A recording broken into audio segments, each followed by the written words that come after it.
Good evening. I want to welcome you to our September 13th regularly scheduled work session.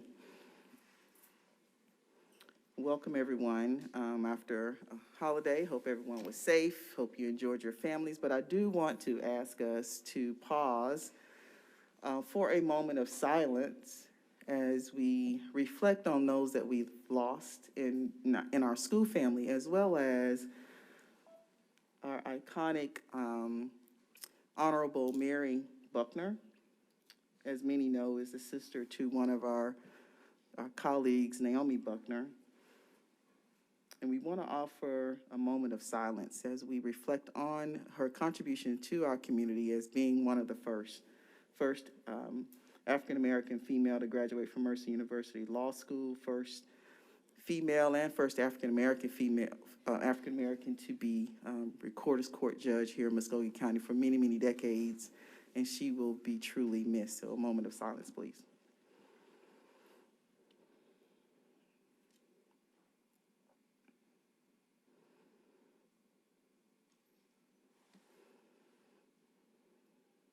Thank you so very much.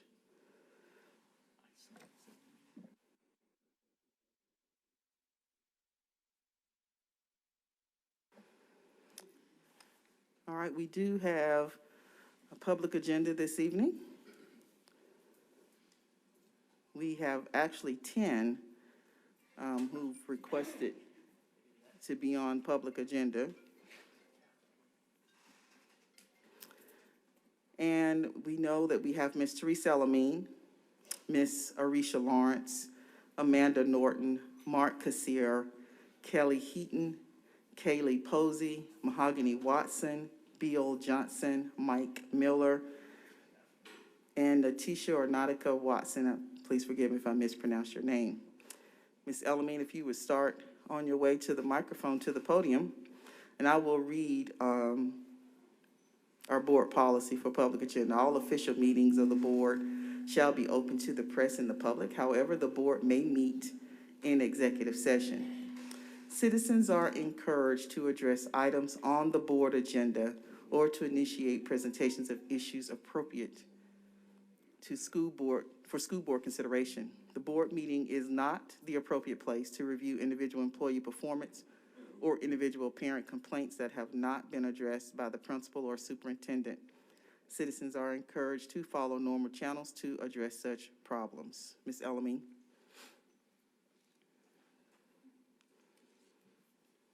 And each of you will have 5 minutes.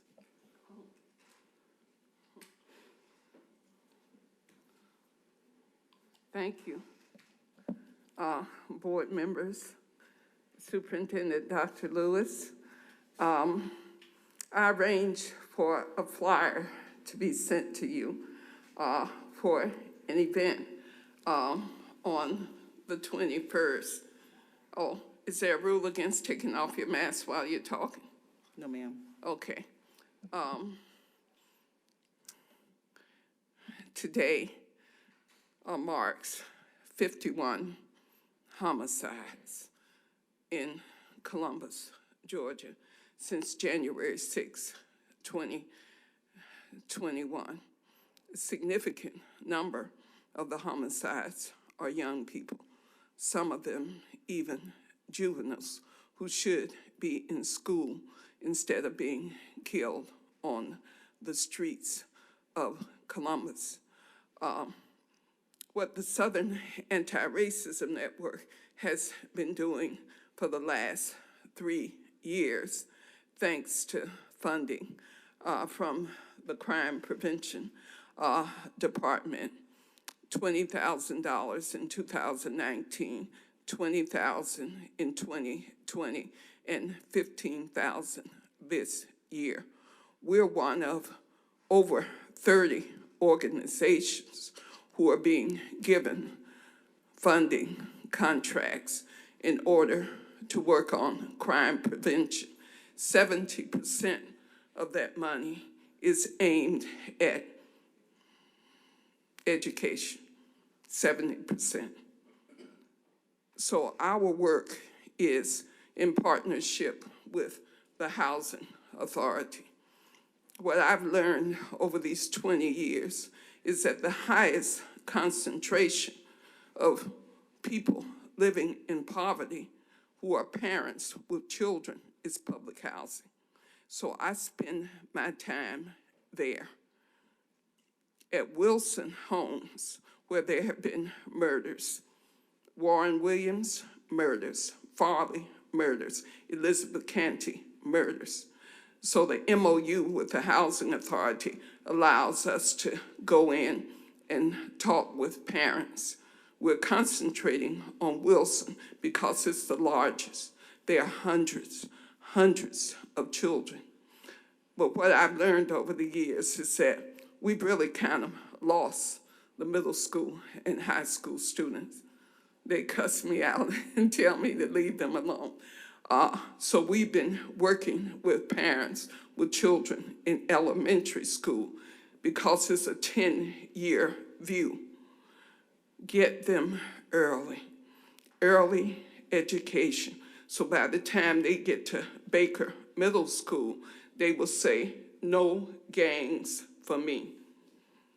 I did an interview with WTVM today because they wanted to hear from community members about the homicides. So watching 6 o'clock news, 11 o'clock news, you'll probably see me talking about how important it is to have this partnership with the school district to work on making sure that children can read before they leave 5th grade, and that they're reading on grade level, because this pandemic has taken so much away.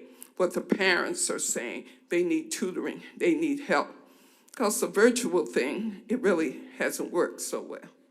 So we know that we're in major remediation for the next year or two.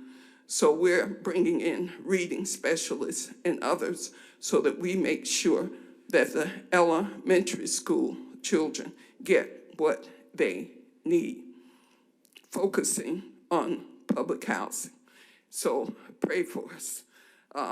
We're trying our best, but it's really bad, really bad. So looking forward to things getting better. Thank you. Thank you, Ms. Elamine. Ms. Arisha Lawrence.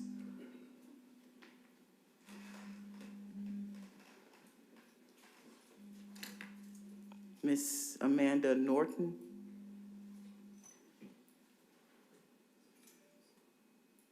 Mark Kassir.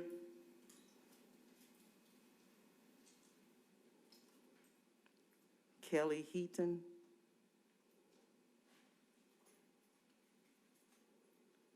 Kaylee Posey. Mahogany Watson.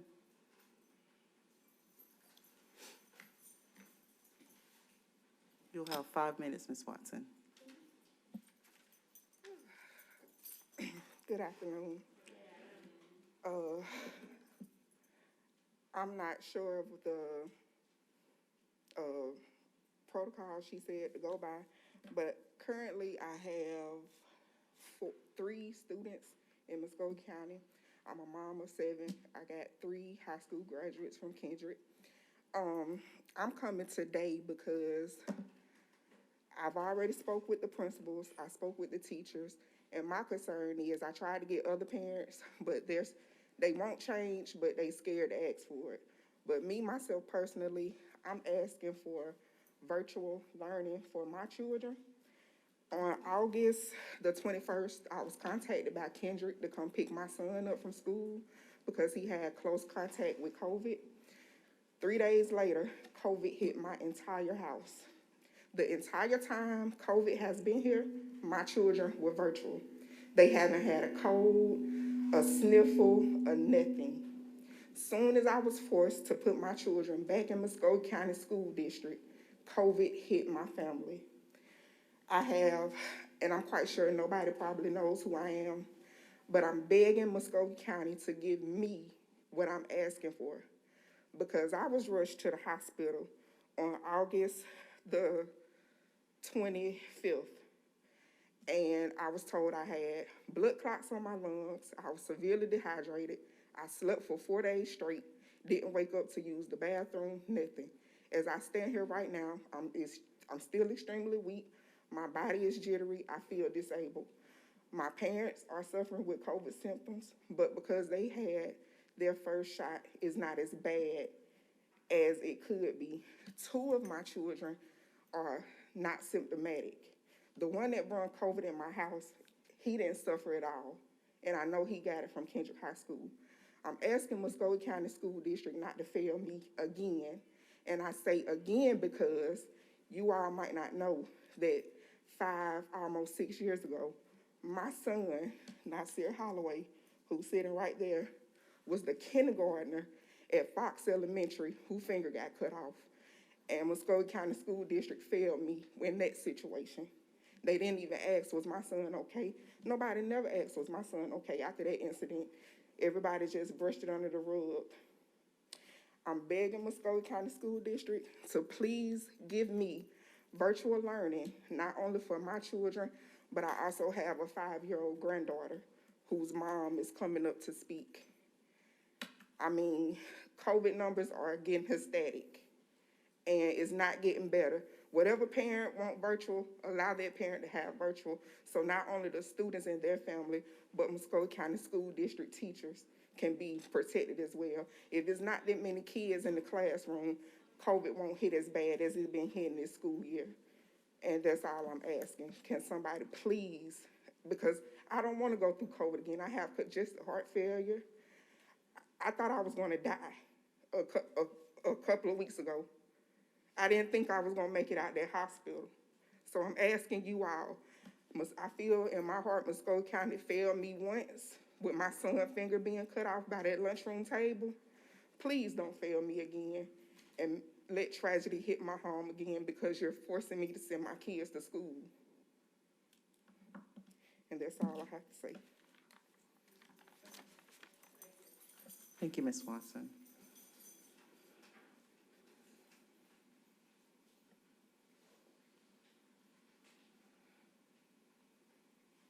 Bill Johnson. Mike Miller.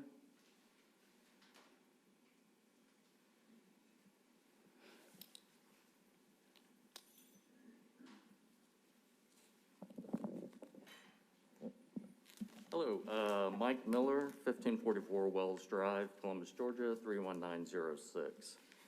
I wanted to speak today on COVID and kind of addresses what she was talking about.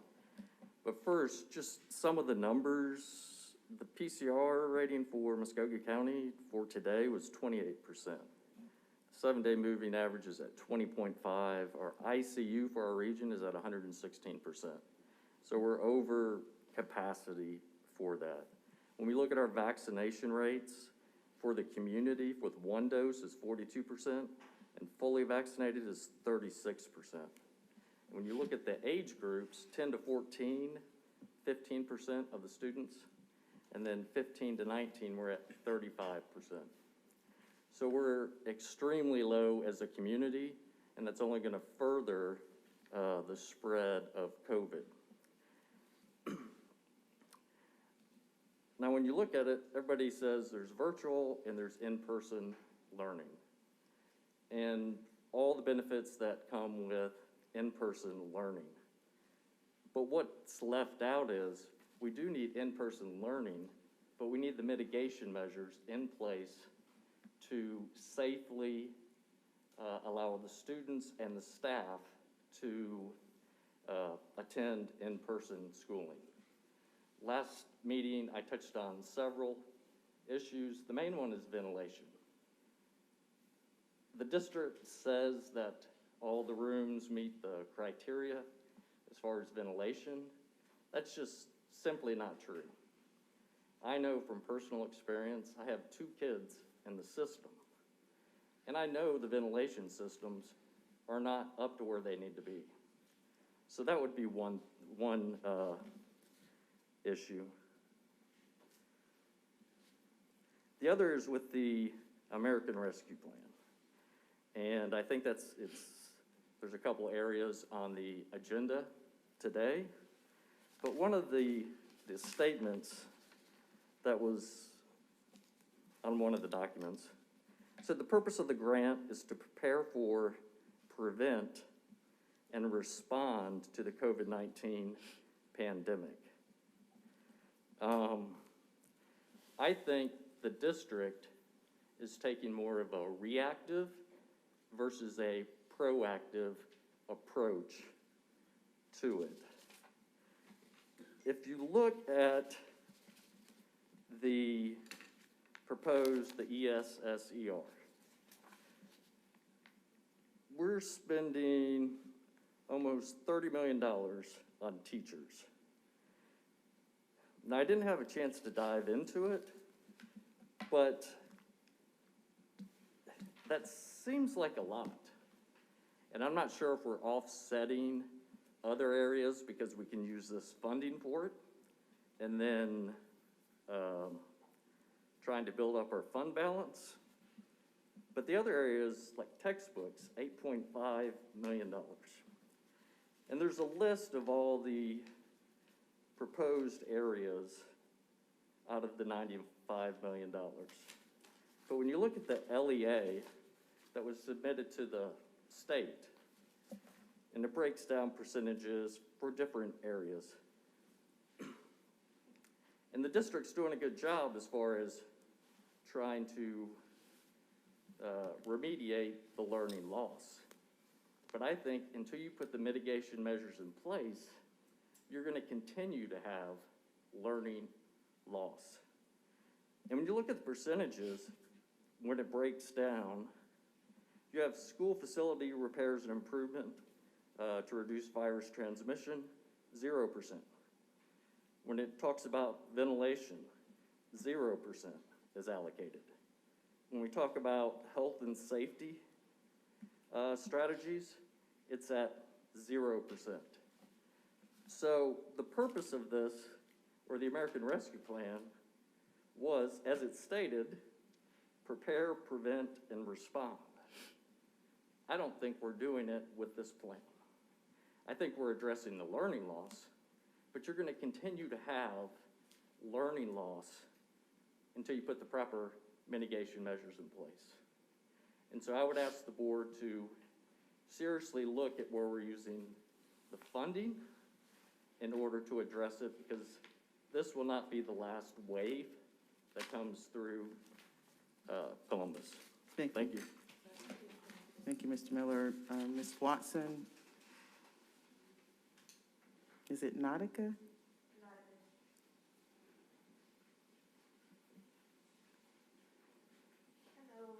Hello. Again, my name is Nautica Watson. You guys just heard my mom, Mahogany Watson, speak. Oh, I'm sorry. But yeah, you just heard my mom, Mahogany Watson, speak, and, let you guys know about how COVID hit her, home. I currently do not stay with my mom. I have my own residence. But she did state that she have a 5-year-old granddaughter, which is my daughter. And my daughter, she attends Waddell Elementary School. And it's just, when COVID first hit, it was scary. And I was so happy that, my child was protected and my siblings were protected with virtual. I'm so glad that virtual was an option for them to, be protected and not have to worry about, bringing it home and, giving it to everyone else. So it's like when this year came, I became very concerned and, worried about, okay, I got to send my child to school. My siblings got to go to school. COVID is still around. Like, it's not going anywhere. So it's like, what are we supposed to do if anybody does contract COVID? And never in a million years did I think, that it would be brought to my home or to my mother's home. But it did. And like she said, when it came into the home, it like went through the house like a wrecking ball. And it's just, it really worries me because my child is only 5. And from my understanding, she can't even be vaccinated. So it's like, what am I supposed to do if my child contracts COVID? And not only do I have a 5-year-old, I have a 1-year-old. And he's very sickly. Like, he gets sick very fast. He's been like this since he was born. So it's like, what am I supposed to do if either one of my kids get COVID? It's like, I'm not really worried about me because, I try to make sure I keep my immune system where it needs to be. And for the most part, I'm very healthy. But my kids, like, what am I supposed to do if my kids were to get sick? I don't know what I would do, honestly. So it's like, I made it my priority to come here today to talk to you guys and see if it's anything that could be done as far as giving parents that is really concerned about their kids' health, give them that choice of whether or not they want their kids to go to school or be virtual. Me, I am a hands-on mom. I was in Muscogee County School District. And so it's like I'm very knowledgeable.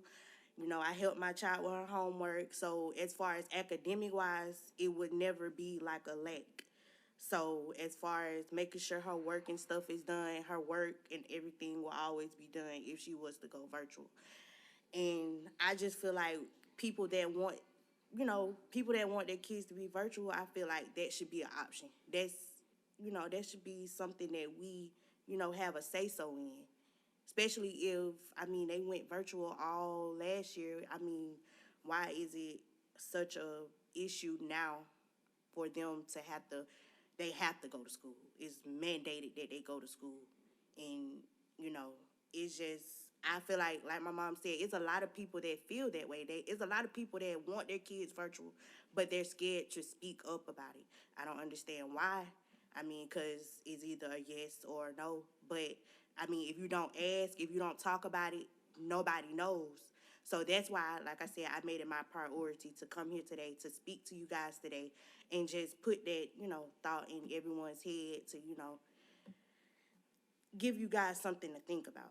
Like I said, my daughter's 5. She can't get vaccinated. I can get vaccinated, but, she can't get vaccinated. So if she get COVID and it hit her like it hit my mom, that's a loss on my end when I feel like it could have been prevented, So that's really all I have to say as far as the COVID thing goes. And that's all I have to say, period. Thank you. Thank you, Ms. Watson. I do want to say thank you to all of the citizens, and I guess we will reach out to the citizens that weren't here tonight to make sure that they weren't intending to come next week. But to Mother Watson, on behalf of our board, we do offer our sympathies to your son's injury. Absolutely. And I think Dr. Lewis wanted to Yes, thank you, reply. Ms. Green. So let me I think it's really important to make sure we're talking about factual information and that sort of thing. I think it's just really important. And first of all, I certainly understand why some parents are concerned in our community, no question about it. There have been, I do want to correct a couple of things, though. I have the most recent report of the positivity rates over the last 2 weeks, and it's 17.5% in our community. Still too high, but it's not the 28% that was quoted previously. And percent overall is 12.5%. But all that said, and that's of today's date. But on top of that, it's important to also note that the funding we received from the federal and through the State Department and so on is continually we're reviewing that every 6 months. But what was not shared, and we want to be very upfront about this, we've received a lot of supplies, PPE, hand sanitizer, fogging, all the different sanitization that came from the state through their funding that came to us. So that was received. That's not part of this. So I don't want people in the audience to think that we're not taking the mitigation. We're doing all the mitigation strategies we've had in the past as far as fogging classrooms, if there's a case, all the various PPE. We are doing all that with all the supplies that was given us to a state. From the state and from the feds. We have more hand sanitizer right now in our warehouse. We could float a battleship in it to the point that we're trying to utilize it all before it expires. So we're trying to make sure we keep everything as sanitary as possible. all that to say that while any case is too many cases, no question about it, but I'm very proud. We've seen the cases continue to decrease to the point that we had a total of 93 cases, 94, was that correct, last week or so? And that's the second week of decline, 93 student cases. And that represents 0.3 of 1% of our over 30,000 student population. And it would not be, and in talking with our medical panel, who I have consulted with for the last 18 months, they have been very consistent with that, and I can assure you that if they ever felt like there was a need for us to close a school, close a wing, close a classroom, they would be the first to tell us that, because we do meet with them on a regular basis and consult with them. So we're taking this very diligent approach to make sure that we are keeping people as safe and healthy as possible. And I think the fact that when you look at the overall totality of it, we also do through our contact tracing, we're looking at those linked cases. Quite frankly, and this came from the medical community, not from us, the spread is not occurring in the schools. The spread is occurring out in the community, whether it be at parties or at home with their families or wherever it is, but the spread is not occurring. And I just checked with Tracy Fox, our risk management director, and she's in charge of all the contact tracing for the district, and a job I don't think anybody would want to have in this district or anyplace else voluntarily, but she does a great job with it. But we had, over the entire first month of school, we've had 13 linked cases. 13 linked cases, meaning we had cases that were linked together and we could document as being spread within the school environment. Is that the right way to describe that, Tracy, relatively speaking, in layman's terms? And there is no motivation for us to do anything other than to be factual, transparent, and upfront with these numbers, because nobody wants teachers, faculty, staff, students, or parents to be sick. But we also know the incredibly important work being done with our teachers in face-to-face instruction. That is extremely important. And we saw last year, when we didn't know as much last year and didn't know the nuances of the virus and all that, we've learned. And using the expertise of our local medical panel, they have been tremendous in giving their time, their expertise, and helping guide our decision-making along the way. The mitigation strategies, whether it's masks, I know they're not popular. I don't like them either. I'll be the first to tell you, I don't like them. I have to wear them in church. I don't like it there. I don't like it anywhere. But if it's going to protect myself and others, I'm willing to do whatever it takes. The same thing with vaccinations. The one thing we're told over and over again from our medical community to a person, no matter how you feel about the vaccinations, and I'm not going to get into all the other aspects of it, but they say the best way to protect those children below the age of 12 is for vaccinations to be administered. So those are what we're trying to encourage, and I respect everyone's various opinions on this, but we have to look out for the welfare and safety of all 30-some-odd thousand plus students and over 5,000 employees, and by extension, the community at large. And we know that virtual instruction is by far the best way to go. Now, I do want to talk about, because there have been some questions, obviously, around the concurrent teaching, which we all know was extremely hard on students and teachers alike last year. And the board directed us to look at other options, and we've done that. And the basic thing is, we're hearing from the Department of Education and from the medical experts. The medical experts are saying the children need to be socialized in school. And when you look at the risk-reward, the reward is much more on the side of being in school and in-person instruction than the risk in COVID. Again, not to diminish it. I don't want to ever stand here and say that there's not a risk, because we've seen the decimating aspect of the virus in our community. But by that same token, we know that our students are not being impacted because it's not occurring in our schools. The documentation is there, the data is there. There is no motivation for us to not be very transparent for that, and we are going to continue to be transparent. But I want everyone to know that we're going to look at this. And when you look at, and I can't say, I'm holding my breath, this is our second week after Labor Day. And we know that typically after holidays, we see spikes. But as of last week, the first week of the Labor Day, following the Labor Day holiday, we had a 0.3 of 1%. And I'll take that. I will tell you, I'm very proud of the fact that in comparison to a lot of other districts and so on, we're in really good shape. But again, one case is too many, so we all have to work together to try and keep this virus tamped down and, to the extent possible, eliminated. And I will wear this mask, even though I don't care for it, but I do want to touch base about the virtual. We are not going to do the concurrent teaching at the direction of our board, and I understand that, and talking with teachers. But also, we are trying to make sure we are short-staffed as it is. Bus drivers, teachers, clinic workers, whatever it might be, we're like all the districts, not just the Muscogee, but all districts are facing this, especially the larger ones, we're facing a shortage. We cannot staff an in-person school and a separate virtual school. There just simply are not the certified teachers to do that. And so that is why we've elected to go with virtual and move forward with our mitigation strategies as best we can. In person. I'm sorry. In person. Sorry, in person. But, but we are doing everything we possibly can to mitigate the spread. I'm very proud of what our teachers, our staffs are doing. It's not easy and it's not fun, but we're getting through it the best we can. And the two things that we will look at, I've said this in newspaper articles, I've said it on TV, I'll say it anyplace else, the two things would cause us to go virtual is if the medical panel, who are the experts, say we need to for whatever reason, whether it's because the spread is dramatic or because of lack of capacity in the hospitals, whatever the case is, the medical panel is going to be that. The second one is if we could not operationalize a given school because of lack of staff or didn't have enough bus drivers or something along those lines. But those are the two reasons that we would not have in-person instruction and would move to a virtual environment.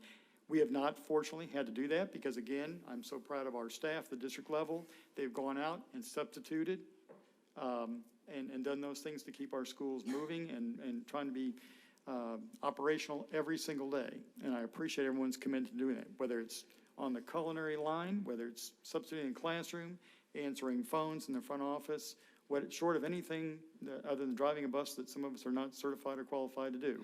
We're trying to do everything. But understand, safety and welfare of our students and faculty and staff remains paramount.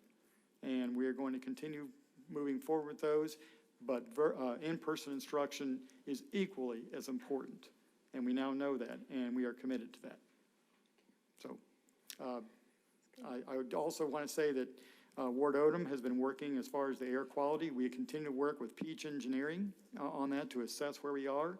If we ever thought there was a problem with that, but again, we're not seeing the spread in the schools. If that were a problem, we would see that we would see a lot more linked cases than we're experiencing right now.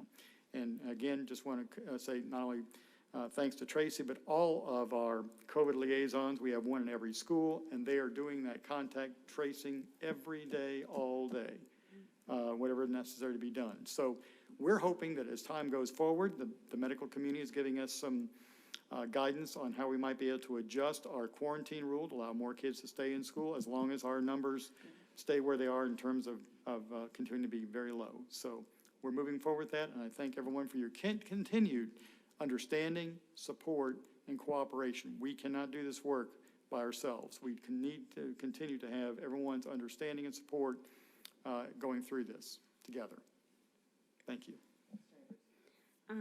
Yes, Dr. Lewis, I just have a couple of questions, and you can bring this back later if you don't have it with you. But it was mentioned about the American Rescue Funds, that we were not using money for safety or ventilation. I just want to you to clarify that we are using funds in the areas of safety and ventilation. It just may not be coming from the American Rescue Act. Correct. And then the second thing, my second question was about, this may be a yes or no. At one time, we had talked about creating a virtual school that was accredited and owned by Muscogee County School District. Have we totally abandoned that particular idea, or is it just in the works? It's in the works. We plan to try and launch that this next year, but again, looking at where we were with certified staff, we had to make sure we had enough certified staff that we could cover all of the in-person instruction we had, because our commitment is to have a Muscogee County School District franchise of a virtual program taught by MCSD teachers for MCSD students. And that will be something we'll be bringing forward, assuming we have the staff to do that, but that is our plan. We've been working on that and planning and coordinating that for about a year now.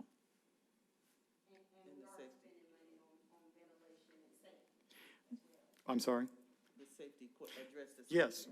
Again, we have received supplies from the federal government and from the state in terms of, gosh, everything you can think of in PPE in terms of masks, hand sanitizer, the fogging machines, the fogging sanitization material, bus supplies, things like that. So, yeah, everything we've gotten from the state. They've been very generous, and that's where they've used a lot of their funding, was to send to school districts early on, and ever since we've been getting every so often a supply of that. So while and just to let people know from the taxpayers' standpoint too, we are meeting on a regular basis to try and leverage the dollars we're receiving to make sure we're maximizing the use of those dollars where we can best benefit our students in the learning loss and other areas that are notated in the ARP and ESSER funds. So we're trying to make sure we're optimizing and maximizing those funds.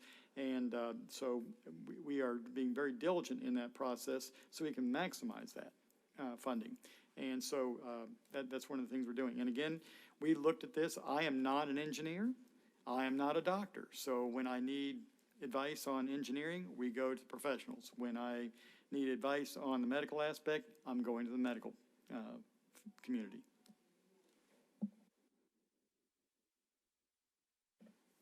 Anyone else? No? All right. Were you ready? Okay, you good? All right. All right, now we will move into our committee reports. Ms. Buckner has joined us via Zoom, and so Ms. Buckner, your education committee is up 3.01.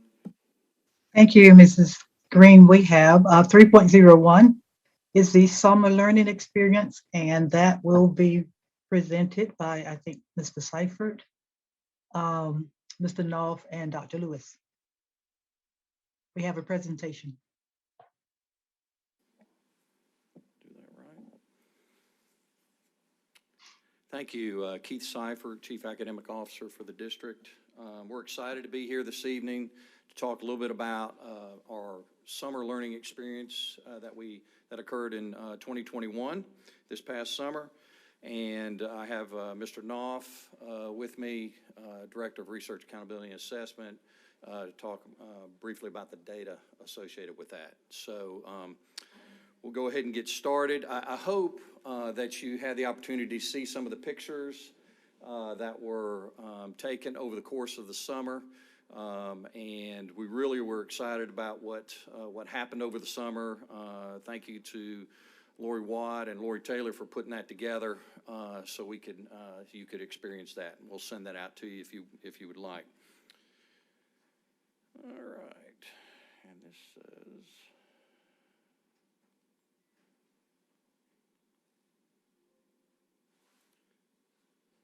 it is on.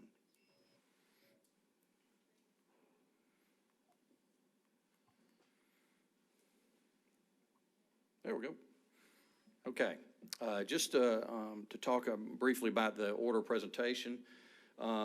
If you remember back, we did, back in the winter, we did through our district office staff, created a MCSD belief and theory of action. We're going to go over briefly of that and then recap what our summer program offerings we had during that time.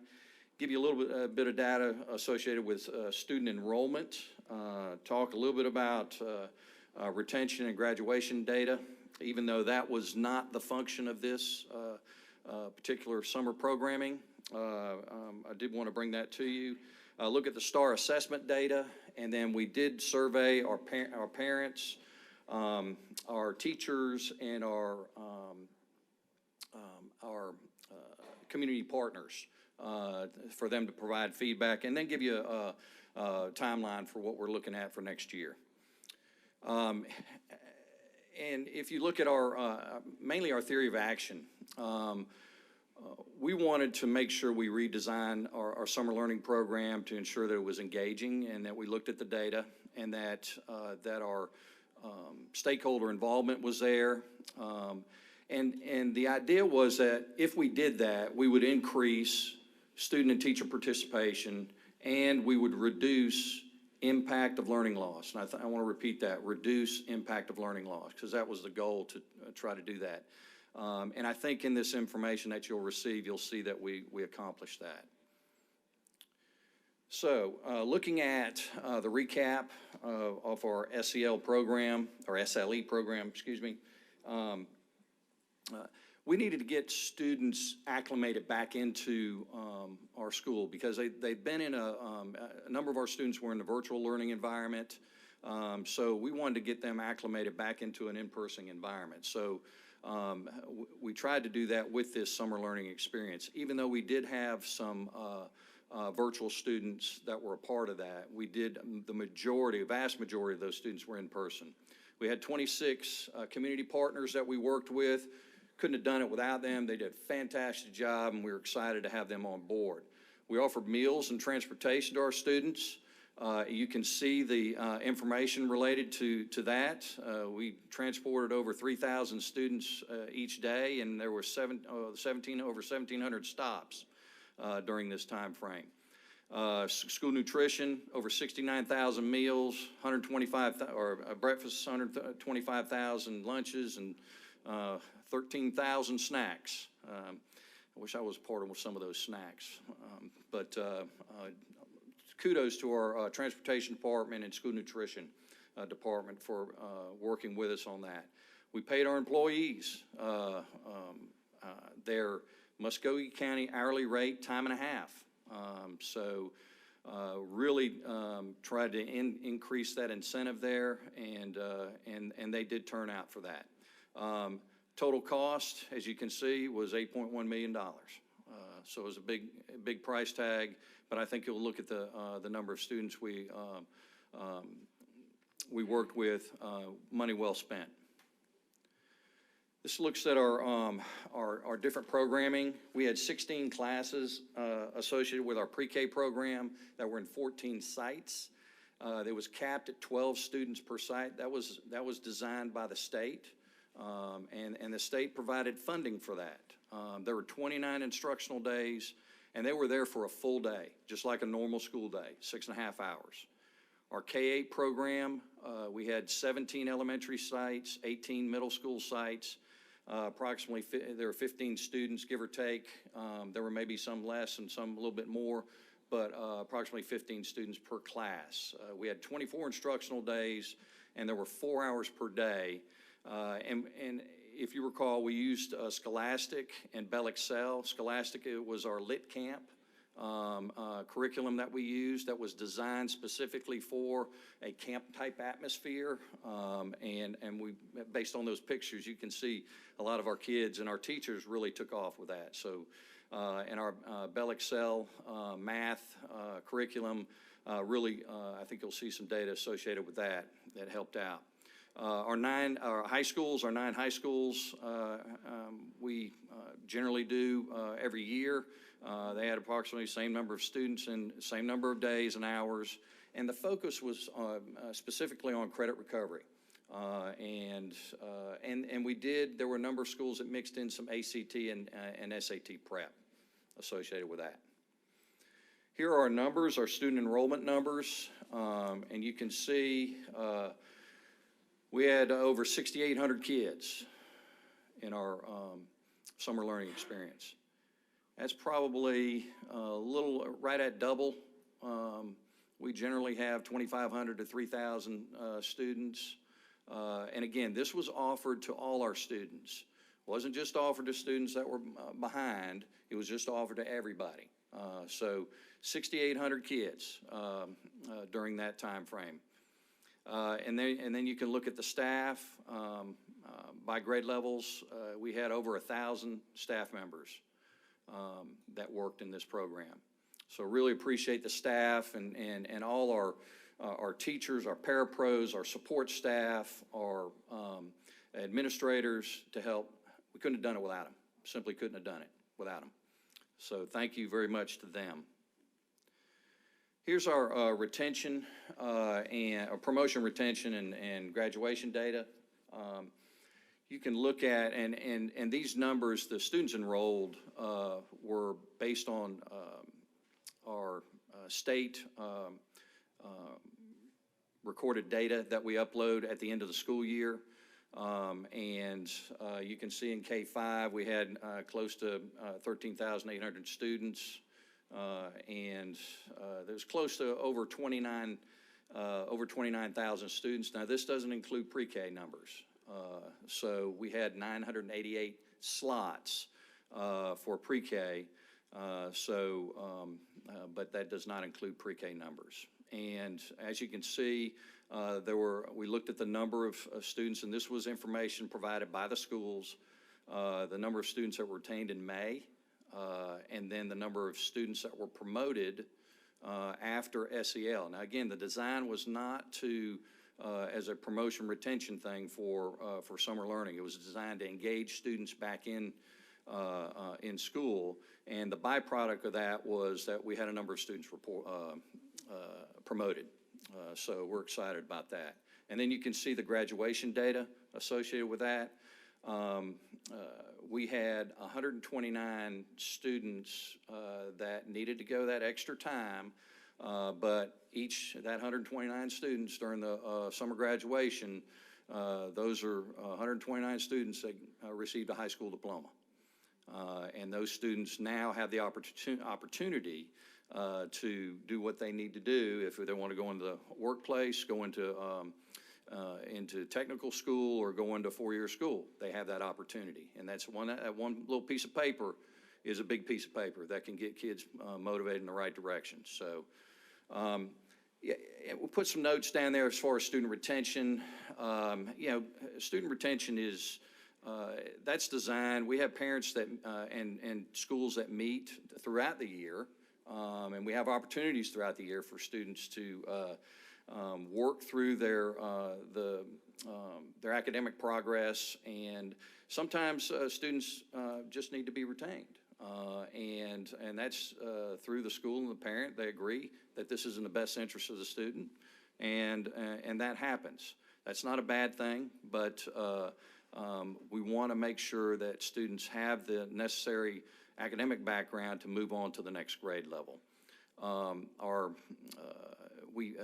If their academic performance, and last year was a struggle, I would say, with attendance, because we had a number of students in virtual environment. Really tough to gauge how to see virtual kids and whether they're attending. If the attendance wasn't there and there was a large number of absences and their academic progress wasn't there, then we see that there may be a need to retain. So we want our schools, and the schools, they will conduct promotion retention meetings, talk to parents before students are retained, to make sure that everybody's on the same page and the success plan that they need to have as they go to the next school year. Now we'll have Mr. Knopf come up and talk briefly about the STAR assessment data. As you recall, we wanted to use STAR because we use that as a universal screener, and we had them take the assessment at the end of the school year. Again, we want to make sure that we looked at reducing the impact of learning loss. And I think if you look at this data, we'll see that we've done some of that, accomplished that. Mr. Seifert, before you go, would you send out to the board the number of retention by sites? I can do that, yes. Thank you. Grade level and by site.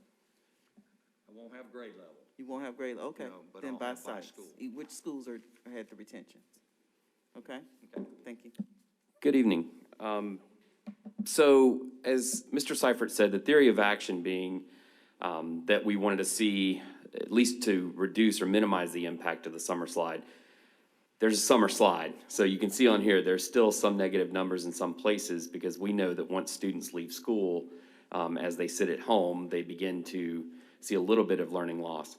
But overall, if you look at the early literacy numbers, you can see comparatively the top row being the students who participated in summer learning, and just beneath that are the students who did not participate in summer learning. What we did is we took the spring scores and the fall scores and compared those. And you can see that while both showed some bit of a slide, there's less a slide in the students that attended the summer learning. And you can see the same with reading as well. In fact, with reading, it's slightly positive. But again, we're looking at this overall, the message with this being we reduce the summer slide. So while we may see positive numbers in some place, overall, what we're really trying to say is, not so much that we see gains, compared to students not making gains, but really the overall with this is, again, we're seeing a lessening of the summer slide.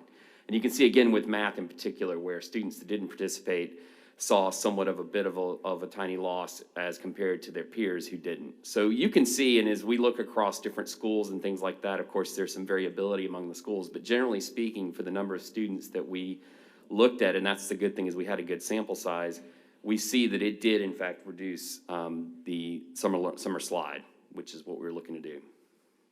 And then we also reached out to parents, out to the teachers and the community partners that we had to get feedback from them on, what are some things we can do better, and what are some things that they saw that worked. And so we really kept the questions, generally speaking, for teachers and parents pretty consistent.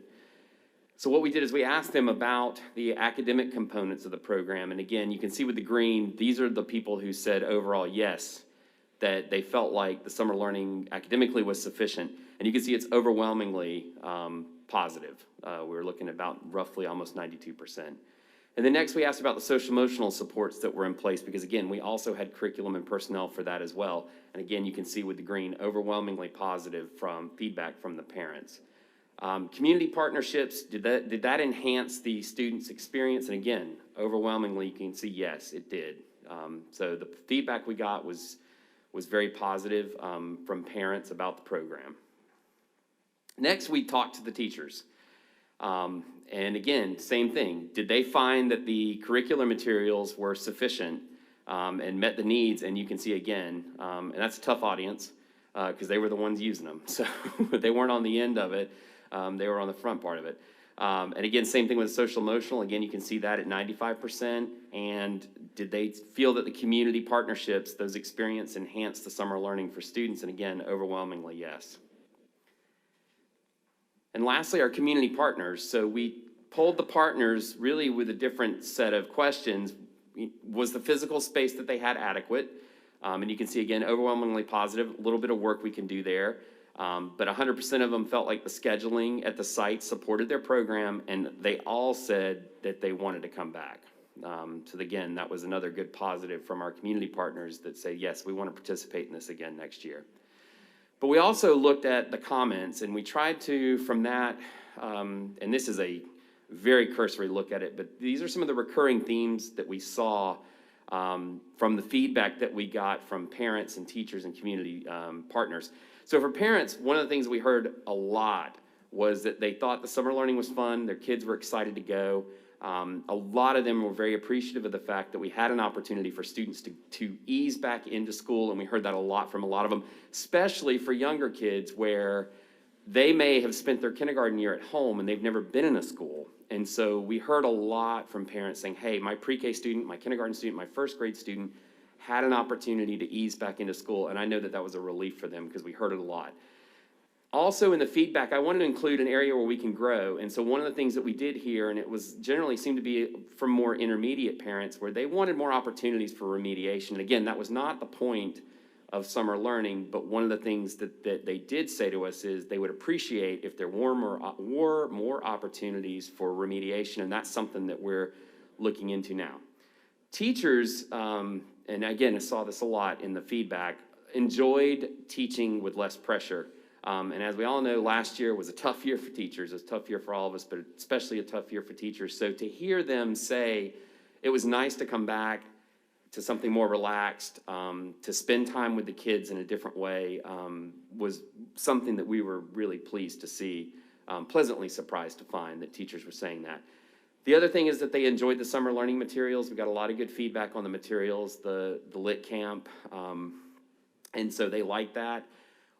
Again, going with a grow item from them is some of them suggested perhaps longer days with fewer weeks. And we actually did kind of look at it, and if we can look at ending up with five weeks of instruction in 4 weeks if you add a little bit of time here and there. So that was something, and we did hear that from parents as well in some places. And lastly, our community partners, and again, they were overwhelmingly positive. They all wanted to return, but one of the things that was a bit of a challenge in some places was scheduling. Scheduling around the other activities, and also in having different personnel. Sometimes something may be set up under one arrangement, and then as they go through the summer and personnel changes, there may have been some difficulties with scheduling. So that's also something that we're looking at to come up with some ways to consistently put some procedures in place for that. But again, overwhelmingly, the feedback was very positive. Mr. Seifert? Thank you, Mr. Knopf. Excited about the feedback. We'll continue to look at those comments, and as we use that data, we're going to use that to work with our timeline here, and we're in the process, to put a timeline together so where we're at over the course of this planning phase for SLE 2022. If you can see that we're in the process right now creating those planning committee. We'll have an initial meeting in September. Those will include, again, community partners, principals, lead facilitators that were at the school, lead administrators that were at the school sites, some teachers, district staff. So we have the right personnel to be able to make the right decisions. We'll continue that through October and November. We are going to do create a registration app that will help with the collection of data. It'll be probably similar to our magnet process, so we can have students sign up and we know who they are, where they're at, and we have the right data to work with. And then we'll continue getting those apps together. December, we're going to try to finalize all that, finalize our community partners, have a board presentation in January, and then start posting for positions in February, open the registration process in March, close it at the end of April, and then as we look at the number of students, develop the staffing, and then we begin the Summer Learning Experience 2022 in June. So that's where we're at right now. Mr. Seifert, in your planning, would you allow and plan for some circumstances where people may have to register or end up registering after these deadlines? And again, that's open right now, so that certainly can be an opportunity where we may need to look at, because there may be some schools that need to put some, really encourage some kids to get into the summer learning experience. So we'll have to build that in. Again, I want to close by saying we think we've met our theory of action. We think we've engaged the kids. We use data associated. We incorporated stakeholder input. We increased the number of teachers and students participating, and we believe we reduced the impact of learning loss over the summer. While we're not there yet, I think we got a good start, and look forward to the next opportunity for the Summer Learning Experience 2022. Thank you. I got a question. I thought this was a one-year summer. Are we doing it in multiple years? Because I assume, and in a second question on top of it, the 8.1 million, is that above what we had anticipated the budget for the summer learning school? I think we're right at about $8 million. Right, exactly what we were right at, $8 million projected for it. And we will continue it in future years, yes. That's, if you'll recall, the ARP funds are allocated for over a 3-year period with a possible fourth. And that's our plan, is to try and do that and expand the summer learning to provide some additional course advancement options for high school kids as well. Thank you, sir. Yes. Thank you.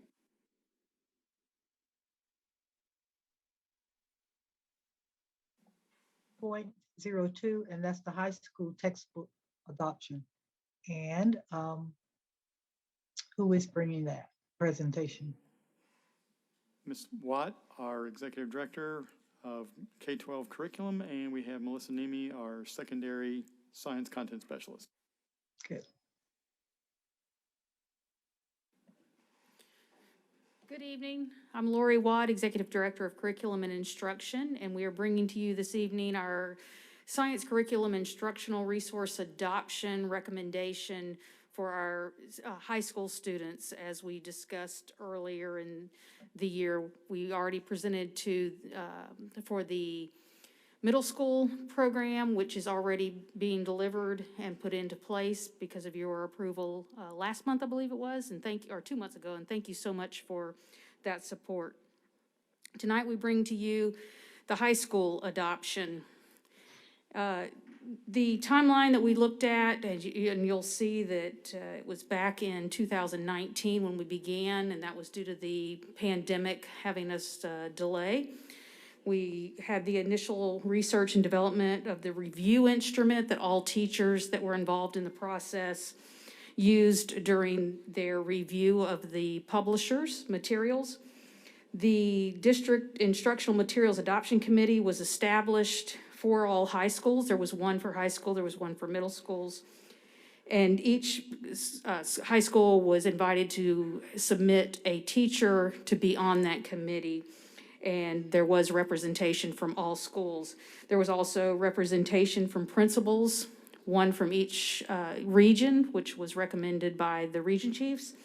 And it also included our technology department, ESOL, and our SPED department. So we had representation from across the district for looking at these materials, reviewing them, researching them, and making a final decision.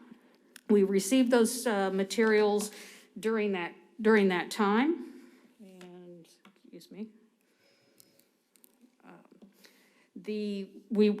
with the committee, we reviewed the policy and guidelines that we use for textbook adoptions, and we also reviewed the rubric for a consistent evaluation across all materials to make sure that we were looking for the same things. The evaluation included the review of the materials. The top publishers were identified based on the rubrics from the scores from those rubrics that we just discussed. And then the publishers, the top two, were asked to come and present those materials again to that same committee so that they could delve a little deeper, ask the questions. And then from those, we made the decision for the presentation to you, to the recommendation. They were submitted to the Department of Curriculum and Instruction first. We looked over those reviews and their recommendations. We met again with that committee to make sure that was what they were still wanting to move forward with, and then started negotiating with the publisher for professional learning. And of course, for tonight, our recommendation to you, the board, and the superintendent.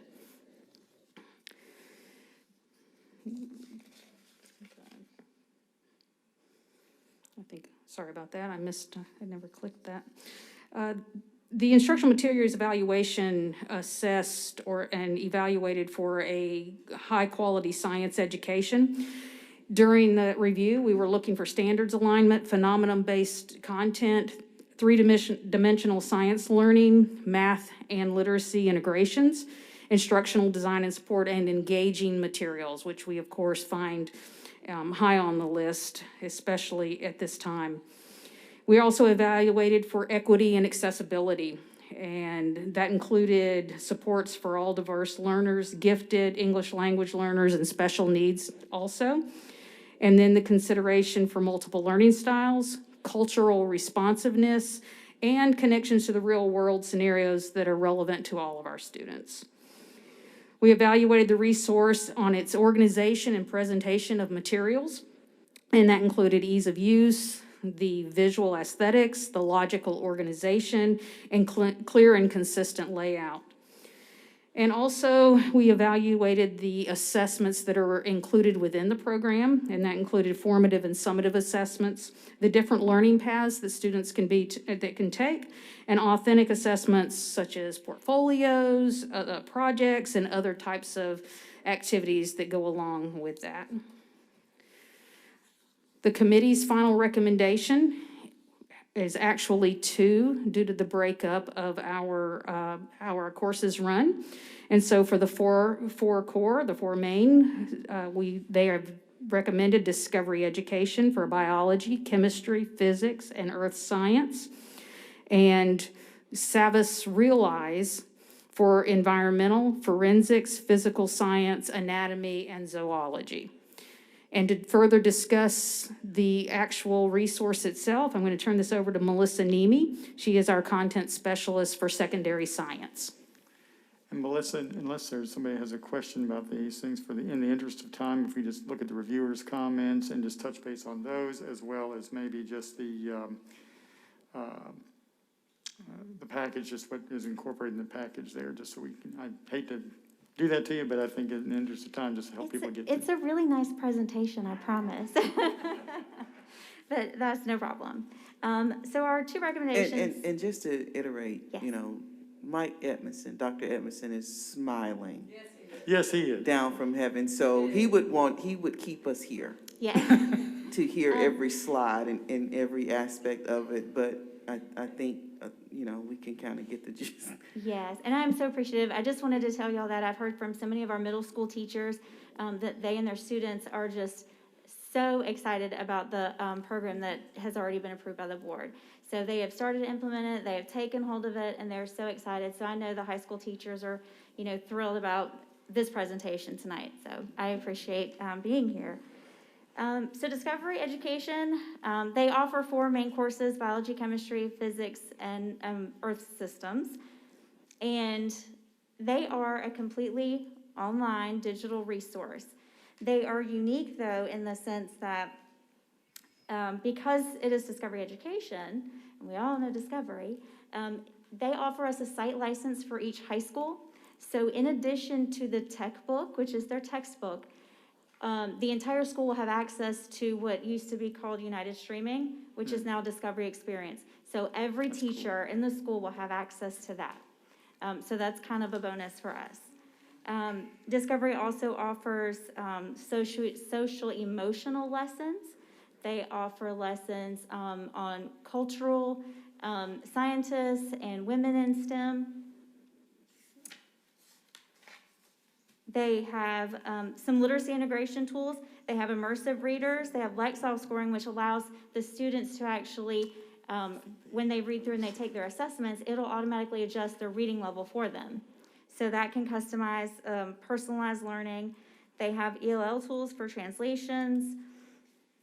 Some of the reviewer comments, let me go through these, go to the reviewer comments. Discovery Ed offers clear opportunities for differentiation, STEM connections, and engaging phenomenon that facilitates student inquiry.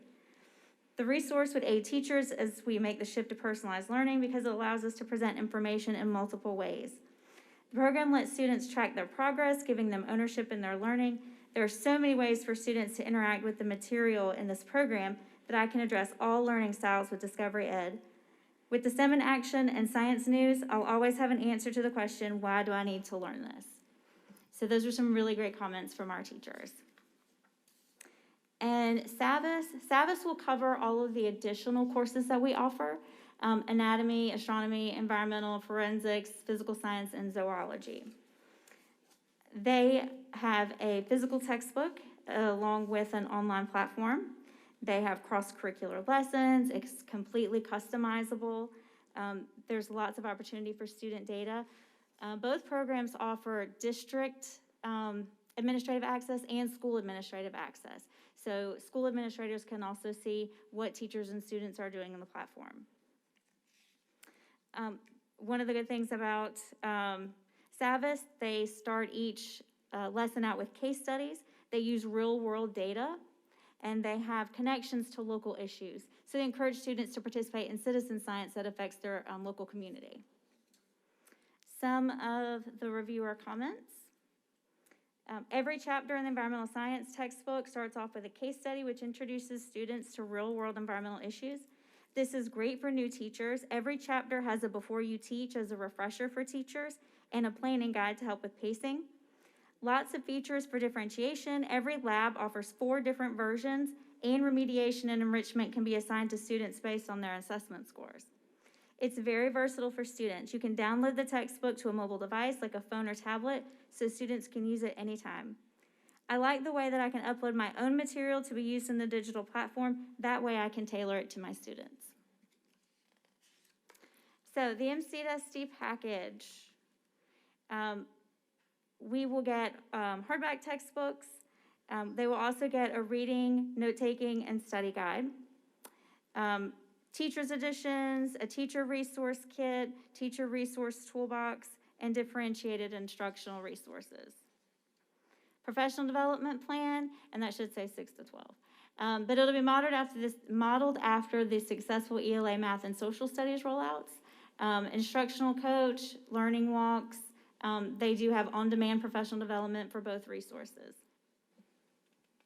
How are you gonna roll that professional development out again? That they offer virtual professional development, so they will attend virtual training sessions. And for this specific adoption, when are we going to, when will the teachers, when will we start using this, and when will you have an opportunity to do the professional development so that it's across the district? As soon Yeah, as we get the go-ahead. And Discovery Ed, once it gets approved, Discovery Ed can go ahead and turn that on right away along with Savvis and the digital platform, and we can get them training as soon as possible. So And I were would you gonna think- train? With the materials having to be ordered and, well, no, the Discovery will come on as quickly as possible. We do have an October PD day that we could possibly get them trained in if we get everything in order by then. If not, it would have to be either an after-school or a January PD day. A lot of these teachers have used this materials. We've had some access that they've had and will know how to use it. They'll certainly get a start, but we can delve deeper in our January PD day if we aren't able to get it to them ahead of time. Okay. Ms. Chambers? I think Lori had her. Okay.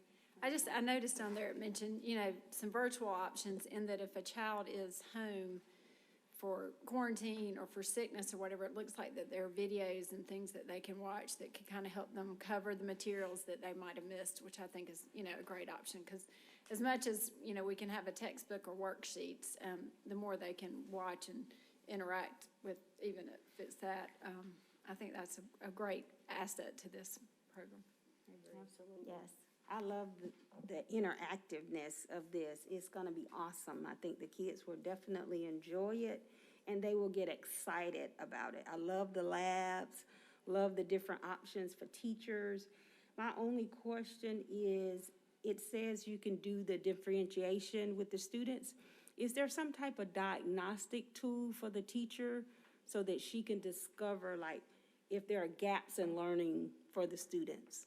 Yes, so when they take their assessments, the teacher will get detailed data reports, and it will give them suggestions as to what level. And as the students go through and read and answer those questions that are embedded, it will start to adjust the Lexile level for the reading passages. Excellent. And so that is, our teachers really, really like that because it takes a lot of the work off of them. Right. And, with a regular textbook, you can buy like 4 versions of a textbook. You have them right there in the program. Excellent.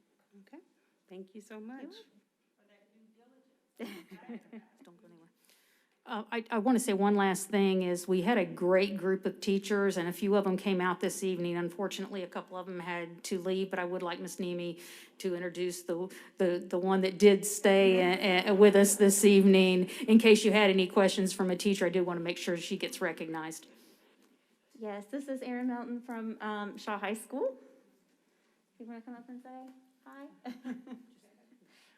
She was one of the teachers that helped with the review of the materials, so she is here to speak on behalf of her peers.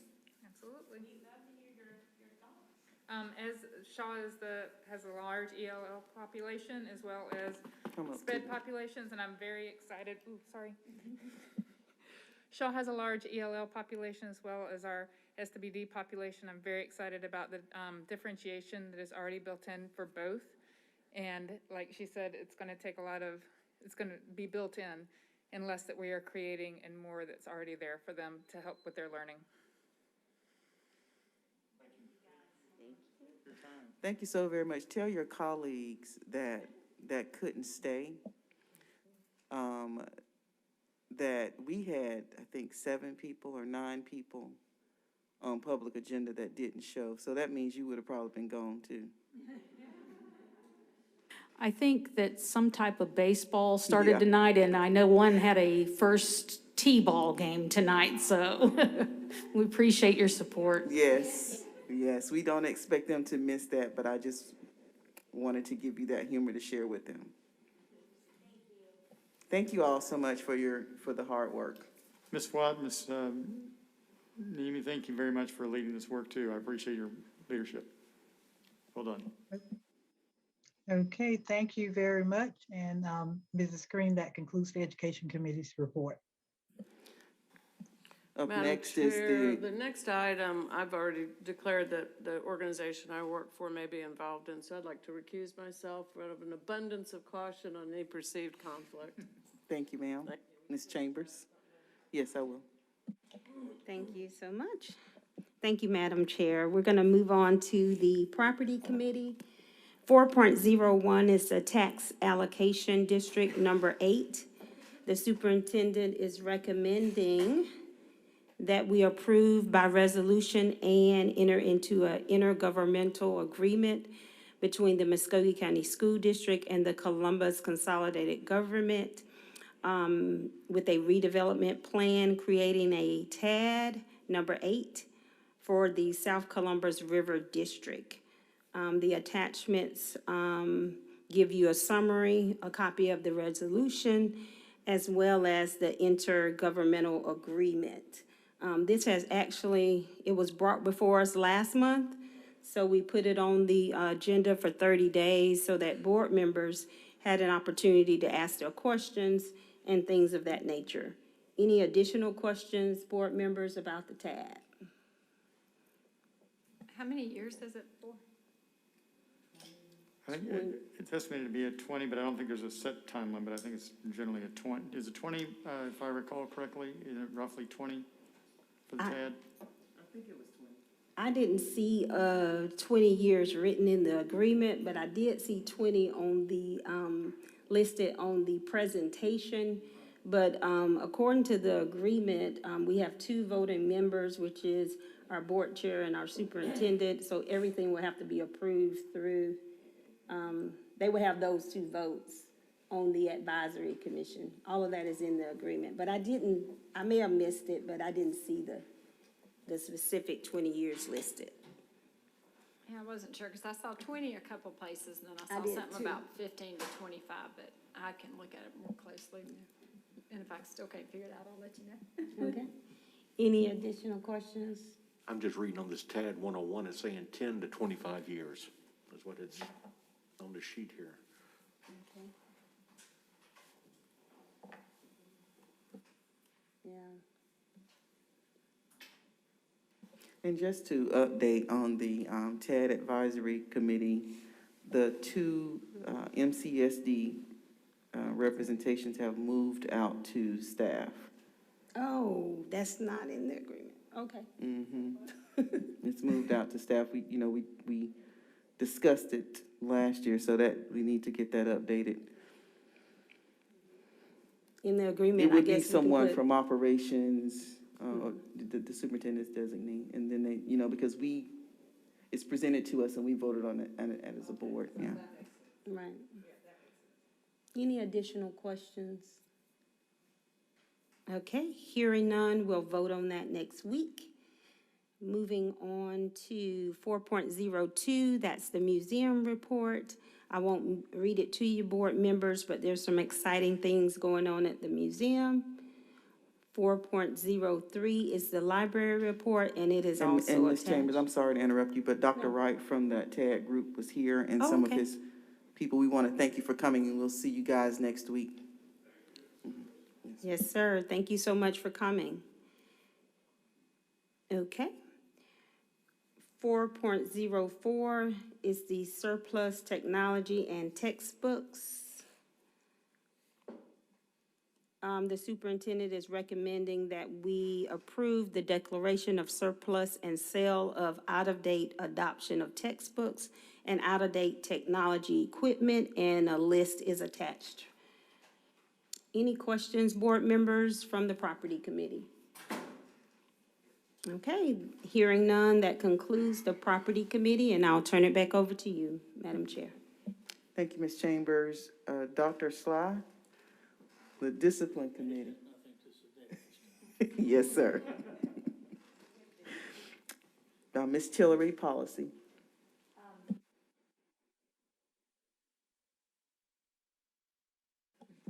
Haven't been talking much.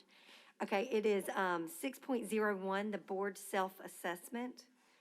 The recommendation is discuss board governance, team self-assessment, and exemplary committee assessment for 2021. I would just want to add board members to be prepared to, if you have not completed it, please do so, so that we can present it on Monday. Please let us know if you have not received our, because, yes, I'm pretty I sure just we have sent one. it. Oh, my God. I think I need one. It's Ms. Chambers, I just have. Sure, I will.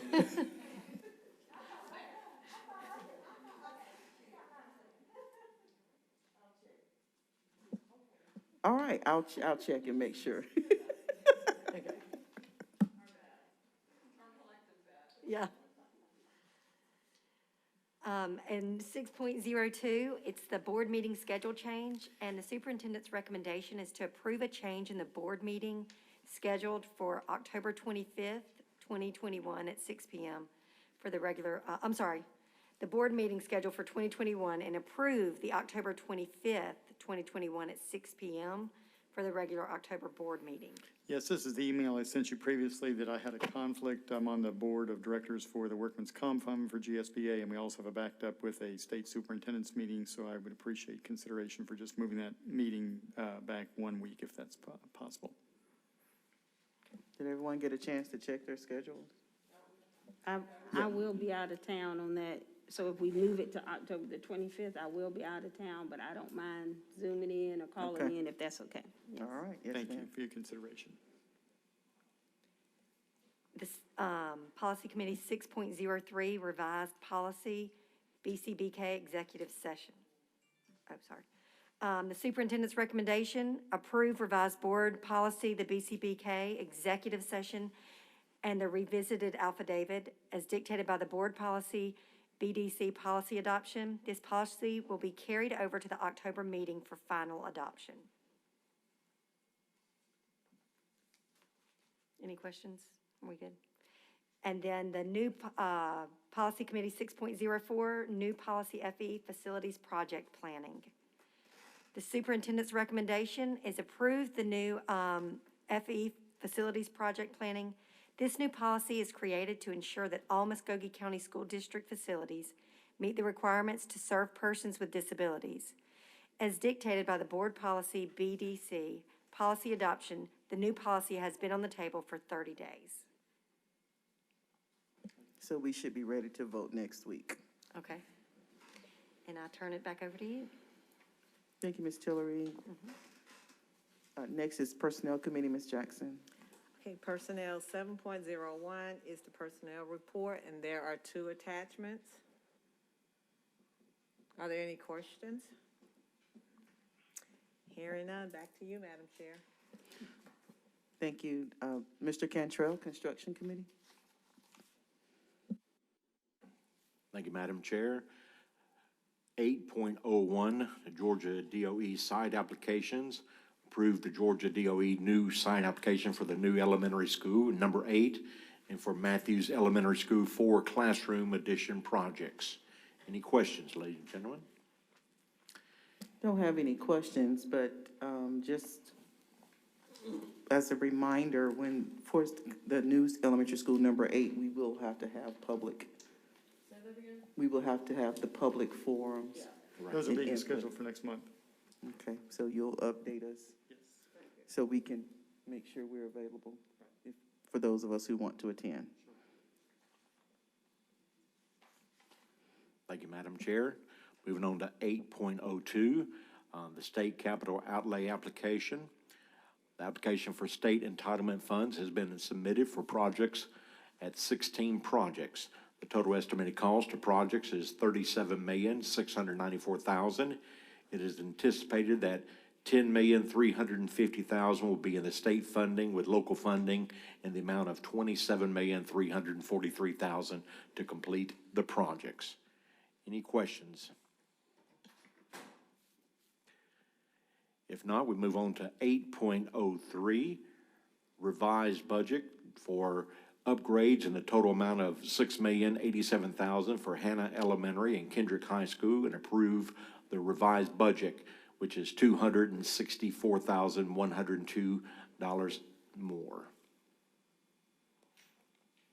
Any questions? Just kind of a general one. As we've seen so much increase in the prices of a lot of our SPLOST projects, you know, out of concern of running out of the SPLOST money to finish all these projects, is there any of our other funding that's available for anything related to our SPLOST project? Well, we have capital projects. We could move money around from that, which is available for doing some of that, but it's not a huge amount of money, but we do have that. And then, of course, past SPLOST projects that fit with the approved referendum could then be utilized and leveraged in those areas. Because it does look, last time I looked, that the SPLOST revenue has continued to come in very well and even ahead of schedule. It defies logic. But I do know it maxes out, so even, you know, we could wrap it up months before We could. the end of the term. And again, and I have heard that some supplies costs are going down, but I know that we've taken a hit from that. Wood has gone down, other things, steel, still are pretty high level. Do you want to speak to that, Mr. Odom?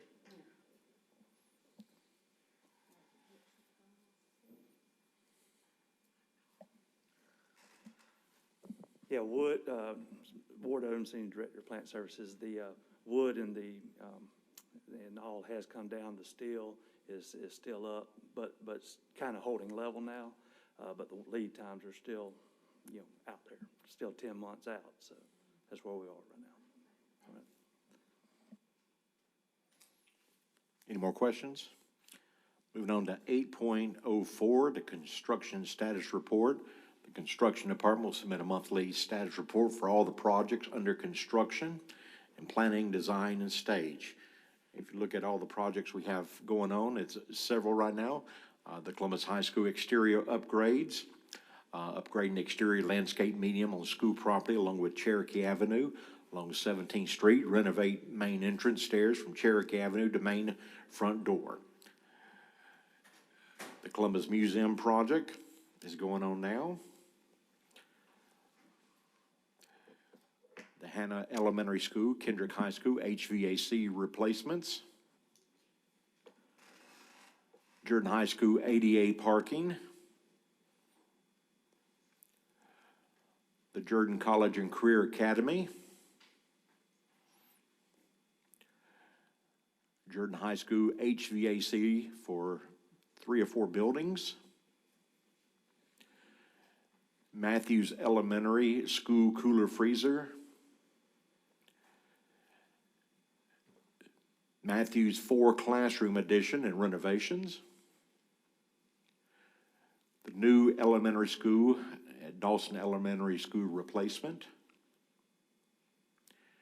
And Otis Spencer Stadium construction management. Weight room expansions at Carver, Columbus, and Northside High Schools. Veterans Memorial Middle School band room expansions.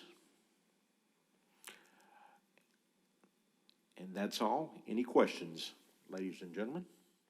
If not, Madam Chair, that's all for the Construction Committee.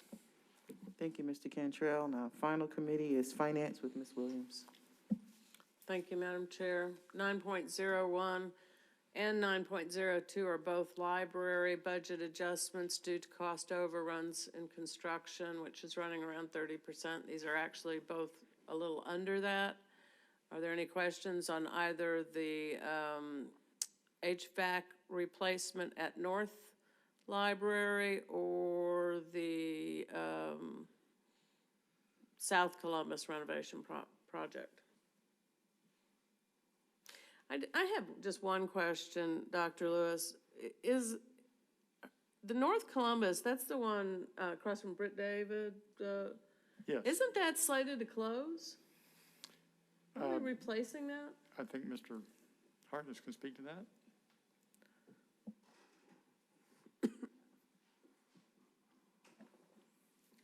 Yes, eventually. The The 2020. only reason I ask is because I believe it was in the last SPLOST, wasn't it? Indeed. Yeah, we're applying to the state this fall for a capital outlay grant. We're probably looking at 5 to 7 years before we'll get that. Okay. But meanwhile, the air conditioning is currently failing, so, and it's original equipment from '93. Yeah, it can't wait that long. Enough You said. Start praying. Okay. Thank y'all. All right, thank you. Yeah, I just, I thought I remembered that. And I want to also point out to board members that these cost overruns are both coming out of the library's budget. That takes us to 9.03. This is purchase exception A and B, which you have 10 items before you. This is for the textbook subscriptions, test scoring sheets, et cetera. Do you have any questions on any of those? Seeing none, that takes us to 9.04. This is a purchase exception C for maintenance. You have 3 items for security cameras, again, the library system and school nutrition program. Any questions on any of those? Seeing none, that takes us to 9.05. You have 1 item under purchase exception D, which is for a grease trap for nutrition program. Are there any questions on that item?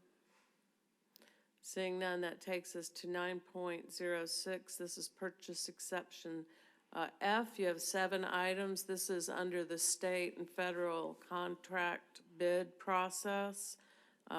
VirtueCom is in there for public library. I just love my VirtueCom. Love calling them out. As well as some other temporary staffing solutions. Are there any questions on any of those? Seeing none, that takes us to 9.07, which is purchase exception G, professional services, and you have 7 items for that, for various, again, for Dr. Edmondson's Smiles in Heaven, astronomy and physical science, and also covers our contract fees for some of our sports. Any questions on those? Seeing none, that takes us to 9.08. This is the rest are your monthly reports. This is for your sole source and volatile purchases.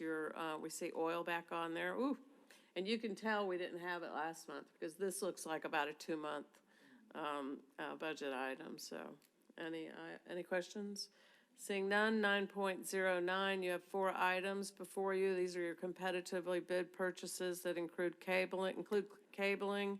And school nutrition program. Any questions? Seeing none, the final 4 are your monthly reports, your new budget, your budget adjustments for your federal programs. Donations that I'll say is an impressive list. We see people who work for the district, and we see organizations, companies, clubs, sororities that all give willingly and happily to the public education system in our community to ensure students' ability to reach their potential, including, I say this every month because I really encourage the public to go out there and look at these donations. There's over $12,000 this month, scholarships for students, money to help with our magnet downtown, just, across the board, elementary schools to high schools. It's really, to our technical programs, it's just very impressive, and we appreciate each and every single one of them. It's a team effort in Muscogee County, and this is proof positive of the team. That concludes my report, Madam Chair. Thank you very much. Did you do that? It just have is one like question. 6:35. Go ahead, Ms. I'm sorry. I have one question. I'm Yes. sorry, Ms. Ms. Chambers. Williams. And I guess this is for Dr. Lewis. I see that the Discovery Education, the science that we're going to vote and hopefully approve next week. But what is the total cost? There are several, there's a breakdown. Do we know what the total cost? I'm just curious. You can send it to me. But, Yeah, we'll have to send that to you, 'cause I yeah, don't. you can send it to me. I just Does Ms. Bloodworth know? wanted to see what the total cost was of those two programs. Figure out how to push the buttons. There's two items under the textbooks, exception A. It totals just under $1 million For both for programs? both programs combined. In totality? Yes. Okay. I just didn't know if you guys were gonna bring something else back for us to prove later, but that's a good cost for a science series. Which item is it? Nine. It's actually under 9.03.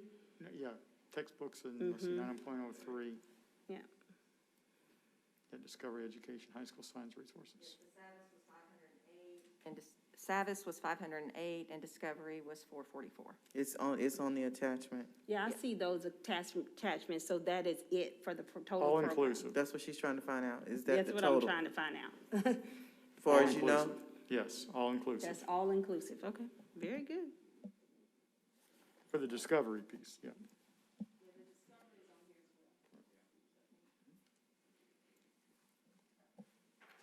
Dr. Lewis, you have any update? I do. I just want to take an opportunity to thank, I was not able to do that last Thursday when we had our program, our 9/11 Remembrance.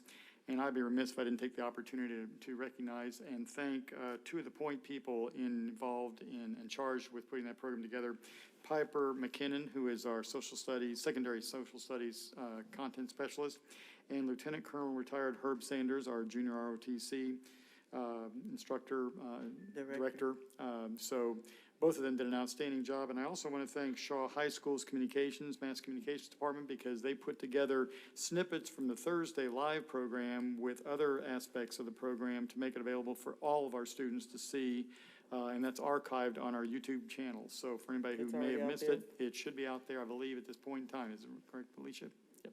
Could you send us the link? We can certainly do that. And then, exactly, we had lots of different people participating, but those two people, I didn't get a chance to acknowledge them, and I just want to thank them for their efforts on that. Also, I want to thank our Department of Information Services. You may have seen the upgrades we have here, the very vivid screens we have. Hopefully at home on the YouTube channel, you can see a higher resolution picture. So we still have some things we're working on, different features of it. But obviously, the quality and so on is much improved, and I want to thank them for their efforts in both securing the resources. The sound is much better. Much better. And again, that's a result of our East Lost dollars as well, so we thank them for that. And then finally, just let our employees know that the stipends that the board approved previously for retention and retention and recruitment will be in, the first part of that will be in this coming month's salary? Or their checks this month, compensation. So, yeah, thank you for that as well, for that consideration. And again, thanks to everyone. Thank you for the update. Board members, anything for the good of the order? All right, then this meeting is adjourned. We'll see you next week. Good night.